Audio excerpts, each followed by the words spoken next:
Macmillan Audio presents An Anonymous Girl by Greer Hendricks and Sarah Pekkanen. Read for you by Barrie Kreinik and Julia Whelan.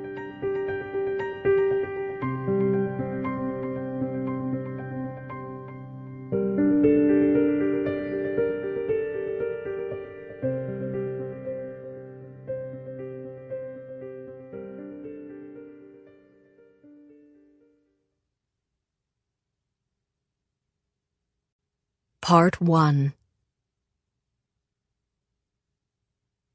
You're invited. Seeking women aged 18 to 32 to participate in a study on ethics and morality conducted by a preeminent NYC psychiatrist. Generous compensation. Anonymity guaranteed. Call for more details. It's easy to judge other people's choices. The mother with a grocery cart full of Fruit Loops and double-stuff Oreos who yells at her child.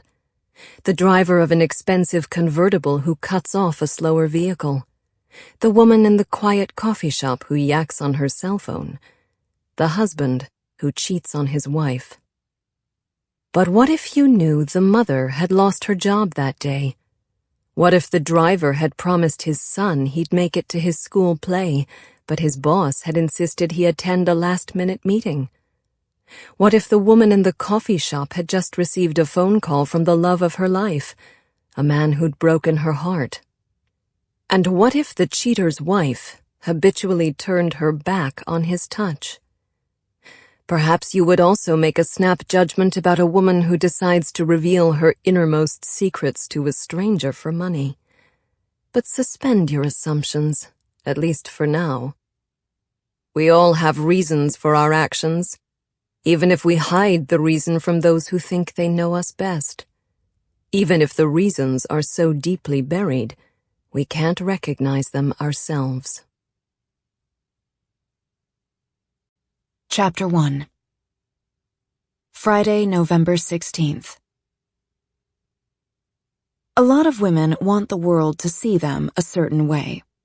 It's my job to create those transformations, one 45-minute session at a time. My clients seem different when I've finished helping them. They grow more confident, radiant, happier even. But I can only offer a temporary fix.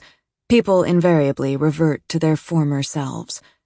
True change requires more than the tools I wield. It's 20 to 6 on a Friday evening, rush hour. It's also when someone often wants to look like the best version of themselves, so I consistently block this time out of my personal schedule. When the subway doors open at Astor Place, I'm the first one out, my right arm aching from the weight of my black makeup case as it always does by the end of a long day. I swing my case directly behind me so it'll fit through the narrow passageway. It's my 5th trip through the turnstiles today alone, and my routine is automatic. Then I hurry up the stairs. When I reach the street, I dig into the pocket of my leather jacket and pull out my phone. I tap it to open my schedule, which is continually updated by Beauty Buzz. I provide the hours I can work, and my appointments are texted to me. My final booking today is near 8th Street and University Place. It's for 2 clients, which means it's a double, 90 minutes. I have the address, names, and a contact phone number, but I have no idea who will be waiting for me when I knock on a door. I don't fear strangers, though. I've learned more harm can come from familiar faces. I memorize the exact location, then stride down the street, skirting the garbage that has spilled from a toppled bin. A shopkeeper pulls a security grate over his storefront, the loud metal rattling into place. A trio of students, backpacks slung over their shoulders, jostle each other playfully as I pass them. I'm 2 blocks from my destination when my phone rings. Caller ID shows it's my mom.